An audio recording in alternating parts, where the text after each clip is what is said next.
À qui appartient le CAC 40 ? À ses actionnaires, c'est une évidence. Mais plus précisément, qui sont les principaux actionnaires de l'indice CAC 40 ? Eh bien, c'est assez difficile de le savoir. Selon une enquête d'Euronext, on sait à peu près précisément qui sont les 60% des principaux actionnaires de l'indice.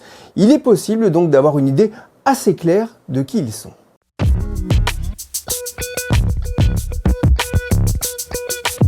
On sait par exemple que les investisseurs étrangers détiennent environ 42% du capital de l'indice CAC 40. Alors parmi eux, ceux de la zone euro sont les plus nombreux. Ils représentent environ 45% du total, devant les États-Unis, un peu moins de 33%. C'est d'ailleurs une part qui diminue régulièrement depuis plusieurs années. Puis viennent ensuite les Britanniques avec environ 7,7% du capital. 42%, cela peut paraître beaucoup, mais on sait qu'il y a 4 ans, eh bien, cette part était déjà de 48%, donc une baisse assez nette. Et en plus, on sait également que la part des investisseurs étrangers dans d'autres pays d'Europe est beaucoup plus importante qu'en France, notamment au Royaume-Uni ou aux Pays-Bas. Parmi ces investisseurs étrangers, eh bien, on trouve énormément de fonds de pension américains ou britanniques, mais aussi des fonds souverains comme celui de la Norvège qui à lui seul détient près de 1,6% de l'indice CAC 40. Enfin, il y a les géants de la gestion américaine ou britannique, des groupes comme BlackRock, Vanguard ou State Street qui ont également des positions très importantes dans le capital des entreprises du CAC 40, notamment au travers des fonds qu'ils gèrent pour leurs clients dans tous les pays du monde. Alors, on voit notamment l'importance prise depuis plusieurs années par les ETF, ces fonds indiciels cotés qui se contentent de répliquer l'intégralité des indices, on va dire sans se poser de questions. On appelle ça la gestion passive. Le poids de la gestion d'actifs est d'ailleurs très important, notamment si l'on ajoute les gérants français comme Amundi. Si l'on regarde par exemple la part des 5 plus gros gérants de fonds présents à Paris, eh bien à eux seuls, ils détiennent environ 7% de l'indice.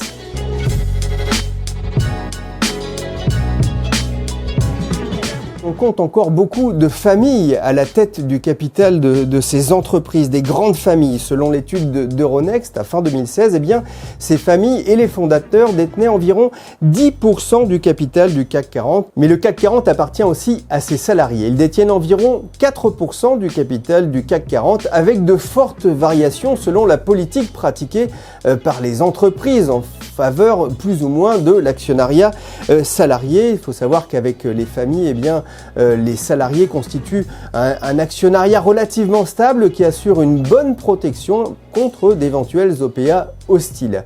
Par ailleurs, la part de l'actionnariat salarié devra sans doute évoluer grâce à la mise en place de la loi Pacte qui prévoit des mesures plutôt favorables au développement de l'actionnariat salarié en France. Enfin, il ne faut pas oublier l'État qui est actionnaire d'une poignée d'entreprises cotées que l'on connaît bien comme Renault, Engie, Airbus, Safran ou encore Orange. Il détient en global environ 3% de capital de l'indice CAC 40, un niveau proche d'ailleurs de ce que possèdent les États à travers les fonds souverains étrangers.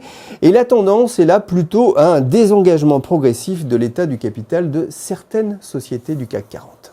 Parce que c'est notre projet!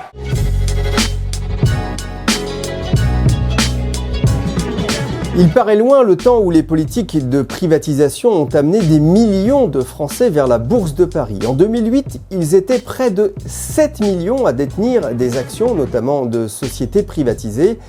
Et 10 ans plus tard, eh bien, ils sont moitié moins. La crise de 2008 est en effet passée par là. Malgré tout, on perçoit un changement dans l'état d'esprit des Français. Le nombre d'actionnaires a bondi en effet de 22% en un an à juin 2017.